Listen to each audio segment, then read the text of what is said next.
Okay so सभी का स्वागत है इस 50 प्लस एलिमिनेशन की सीरीज में। हम इस सीरीज में ऑलरेडी 20 से ज़्यादा पार्ट बना चुके हैं। 20 ये 20वां पार्ट है, 20 से ज़्यादा नहीं, 19 पार्ट ऑलरेडी मैं आपको बना के दे चुका हूँ। और यहाँ पर हम यूपीएससी के पीवाईक्यू के माध्यम से सीख रहे हैं कि यूपीएससी में आप एलिमिनेशन टेक्निक को कैसे यूज़ कर सकते हैं। यहाँ पे हम 2020 का पेपर सॉल्व कर रहे हैं। ऐसा नहीं है कि मैं जानबूझ के पुराने पेपर सॉल्व करवा रहा हूँ। अगर आप सही से सीखना चाह रहे हैं तो आप पूरी प्लेलिस्ट को विजिट कर सकते हैं, जहाँ पे हमने शुरुआत 2024 के साथ में की थी।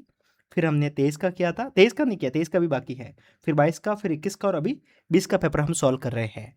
और हम स्टेप बाय स्टेप सारे क्वेश्चंस को करते हुए चल रहे हैं। 48 नंबर वाले क्वेश्चंस को पढ़िए। Which one of the following are the reason for the exposure of the benzene pollution. Benzene pollution के रिगार्डिंग ये सवाल पूछा गया है। अब मैं ऑलरेडी यूपीएससी के इस सीरीज में कम से कम जहाँ तक मुझे याद है 4 या 5 वीडियो बना के दे चुका हूँ इस ट्रिक के ऊपर, क्योंकि जितनी बार ये सवाल आता है मैं उतनी बार उस बात को बोलता हूँ, रिपीट करता हूँ। अगर किसी क्वेश्चन में 5 ऑप्शंस पूछे जाते हैं तो 3 सही होंगे। अगर 7 ऑप्शंस पूछे जाते हैं तो 5 सही होंगे। ये वाला तो आप फंडा याद रखना, ठीक है।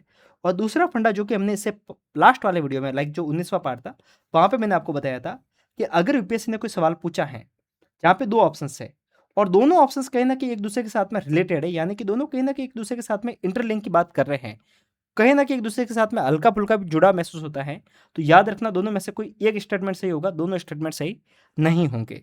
इसके ऊपर मैं लास्ट वाला वीडियो बनाया था जहाँ पे करीब 5 सवाल सॉल्व करवाए थे। अब अपन इन दोनों ट्रिक के माध्यम से आज वाले सवाल सॉल्व करेंगे। समझते हैं कैसे। सवाल पूछा गया है बेंजीन पॉल्यूशन के रिगार्डिंग। अब ऑप्शंस कितने हैं? 5, ठीक है। अब 5 में से कितने सही होंगे? 5 तो होंगे नहीं और 2 होंगे नहीं। कितने सही होंगे? या तो 3, हमें पता है कि तीनों में से कोई एक ऑप्शन सही होगा, ठीक है। अब अपन समझते हैं, ऑप्शंस पढ़ना शुरू करते हैं। पहला है ऑटोमोबाइल एग्जॉस्ट, सेकंड है तंबाकू स्मोक, थर्ड है वुड बर्निंग, 4 है using varnish for wooden furniture and 5 है using product made of the polyurethane पॉलीथे नहीं पॉलीरेथेन पॉलीरेथेन होगा, ठीक है। अब देखिए कई बार क्या होता है कि अपन इंग्लिश में पढ़ते हैं तो कंफ्यूज हो जाते हैं। इसके लिए ये वाली चीज़ आप गांठ बांध के चलना कि अगर किसी सवाल में आपको इंग्लिश में समझ में नहीं आ रहा है तो उसको आप एक बार हिंदी में पढ़ लेना। हिंदी में क्यों पढ़ना है उसके पीछे रीजन है, वो समझिए। हमने पहला क्या पढ़ा था? Automobile exhaust. हम कंफ्यूज हो रहे थे कि ऑटोमोबाइल एग्जॉस्ट क्या है, हिंदी में क्या है? स्वचालित वाहन द्वारा निष्कासित पदार्थ, यानी कि जो वाहन है उससे निकलने वाला जो पदार्थ क्या हो सकता है? धुआं हो सकता है, पेट्रोल जलता है तो जो भी जलता है तो उससे जो भी निकलने वाला पदार्थ है वो हो सकता है बेंजीन पॉल्यूशन का कारण। अब देखिए हमारे पास में ऑप्शंस 5 वाला तो है ही नहीं, तो इसको तो अपन एक बार के लिए पढ़ने की जरूरत ही नहीं है। पॉलीयूथेरेन पॉलीयूरीथेन से निर्मित उत्पाद।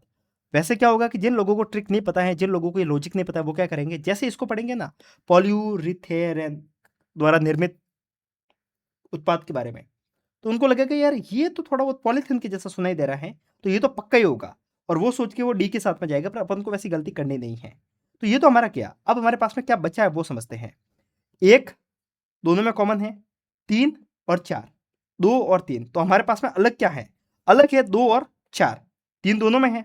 तो एक बार के लिए अपन 3 और 4 को पढ़ के देखते हैं। लकड़ी का जलना, और चौथा क्या है? रोगन किए गए लकड़ी के फर्नीचर का प्रयोग। अभी रोगन क्या हुआ क्या है मुझे नहीं पता, पर इतना पता है कि ये लकड़ी के बारे में बात कर रहा है। ये लकड़ी का जलना, ये लकड़ी का फर्नीचर।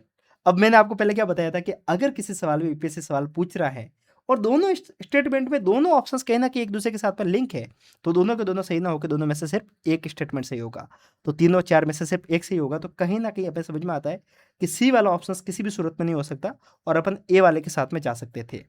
इसके ऊपर मैं आपको कितने सवाल करवा चुका हूँ वो एक बार देख लीजिए। लास्ट वाला वीडियो में करवाया था जहाँ पे हमने अ, दोनों में क्या था, सम यूज यूरेनियम, सम यूज इंपोर्टेड यूरेनियम था। दोनों में से एक सही हो रहा था, मैं पता था, और ये वाला सही हो रहा था, बी वाला, ठीक है। वैसे ही अपन इससे और सवाल मैंने करवाए थे, जैसे कि अगर दिखाऊं मैं आपको तो हाँ, ये वाला सवाल देख लीजिए, 43 वाला देख लीजिए, ठीक है। ये वाले भी मैं ऑलरेडी करवा चुका हूँ। जहाँ पे हमें क्या पूछा था ये मैंने पता, पर फिर भी एक बार ऑप्शंस देखिए। LISA Pathfinder and evolve LISA, इन दोनों में से क्या सही था? ये वाला सही था, पर दोनों एक दूसरे के साथ में लिंक थे। तो आपको समझ में आ रहा है कि जब यूपीएससी इस तरीके से सवाल पूछता है तो हमें कहीं ना कहीं थोड़ा बहुत लॉजिक का प्रयोग करना है, ठीक है। अब अपन समझते हैं ऑप्शंस नंबर 45 वाले क्वेश्चंस को पढ़ लेते हैं। इससे और कुछ बच रहा है क्या?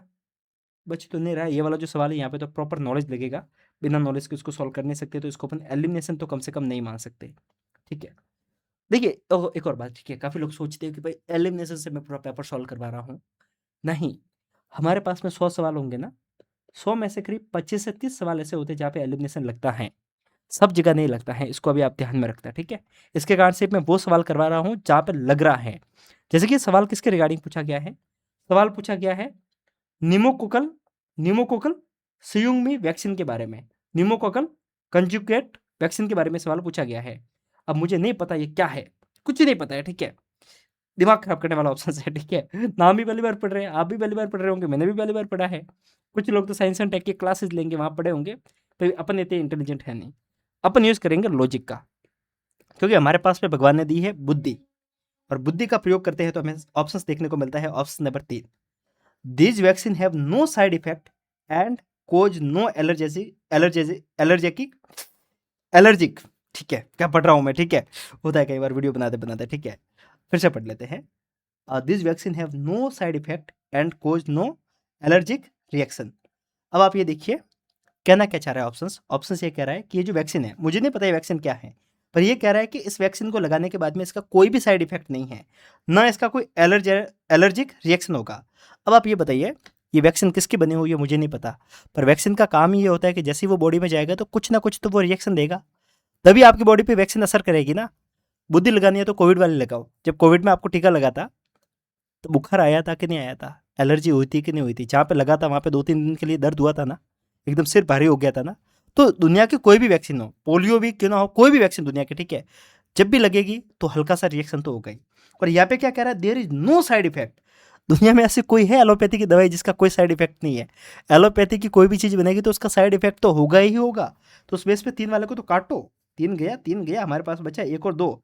अब आप 50-50 पे तो पहुंच गए। अब आपको देखना है कि किसको लगाना है। इसका आंसर 1 और 2 था। 2 वाला क्या था?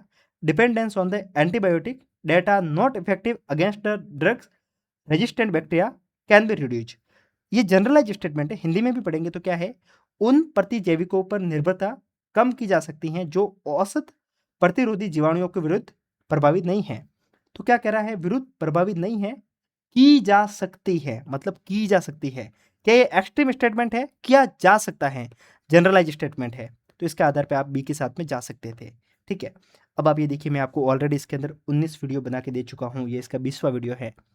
अगर आपको ये सारी चीज़ें अच्छी लगती हैं तो आप प्लेलिस्ट में आके विजिट कर सकते हैं। प्लेलिस्ट में आएंगे तो आपको ऐसे वीडियो और भी देखने को मिल जाएंगे, ठीक है। ये वाला वीडियो करवा दिया मैंने, हाँ ये वाला ऑलरेडी मैंने आपको करवा दिया, जहाँ पे ये वाला ऑप्शन गलत था इसका। और अब कौन सा बचा है? ये देखिए, ये एकदम जनरलाइज स्टेटमेंट है। यहाँ पे सवाल पूछा जा रहा है कि ड्रोन का प्रयोग कहाँ पे हो सकता है, ठीक है। At the present level technology which of the above activity can be successfully carried out by the using drones. इसमें से क्या क्या काम है जो ड्रोन के द्वारा किया जा सकता है? यहाँ पे पेस्टिसाइड का छिड़काव करना है क्रॉप पे, हो सकता है, ठीक है। आपको जो वॉल्केनो या जो वॉल्केनो है उसके बारे में पता करना है कि कहाँ पे वॉल्केनो फट रही है, कहाँ नहीं फट रही है, तो वो भी किया जा सकता है। DNA analysis, collecting breath sample from the sporting well for the DNA analysis, ठीक है। अब आपको ये जो वाला जो ऑप्शन है ना, डीएनए विश्लेषण के लिए उत्प्रेक्षण करती हुई वेलों के श्वास के नमूने एकत्रित करना, ठीक है। अब ये ड्रोन से किया जा सकता है कि नहीं किया जा सकता है, इसके बारे में डाउट है, ठीक है।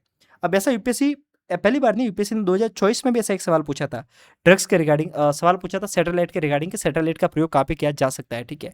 तो इस टाइप के थोड़ा कंफ्यूजन वाले स्टेटमेंट होते हैं, बट स्टिल जब भी आपको ऐसा लगता है तो आप डी के साथ में ही जाना, साइंस एंड टेक में, ठीक है। यूजुअली जब लगता है कि कुछ पूछ रहा है कि किस टेक्नोलॉजी का प्रयोग कहाँ पे किया जा रहा है, अगर 3 ऑप्शंस दिए तो एटलीस्ट 3 के साथ में जाना, सही होने के चांसेस थोड़े बने रहते हैं, ठीक है।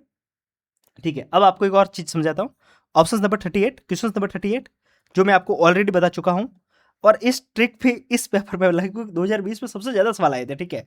ये वाला 5 में से 3, 7 में से 5, ठीक है। इसके ऊपर मैं आपको ऑलरेडी कितने सवाल करवा चुका हूँ, 7 के आसपास तो ऑलरेडी करवा ही दिए होंगे शायद, ठीक है। फिर भी एक बार गिन लेना आप, ठीक है। अब देखते हैं सवाल किसके रिगार्डिंग पूछा है, आर्टिफिशियल इंटेलिजेंस के रिगार्डिंग। अब एआई का जो सेक्टर है बहुत वास्ट है। अगर कोई नॉर्मल बंदा इस सवाल को पढ़ता है ना, तो वो क्या करता, 1 2 3 4 5 तीनों पे टिक करके आ जाता। पर मैंने क्या बोला, 5 में से 3 सही होंगे, और यूपीएससी भी इसी लॉजिक को यूज़ करता है। सवाल पूछा है कि एआई का प्रयोग कहाँ किया जा सकता है। पहला है bring down electricity consumption in the industrial unit. लेकिन एक बार के लिए अपन पढ़ते हैं, ये वाला तो होगा नहीं, ये वाला होगा नहीं। हमारे पास क्या है 1 3 4 और 2 4 5, मतलब ओवरऑल हमें पता है कि पांचों के पांचों हम एक बार के लिए पढ़ने तो पड़ेंगे।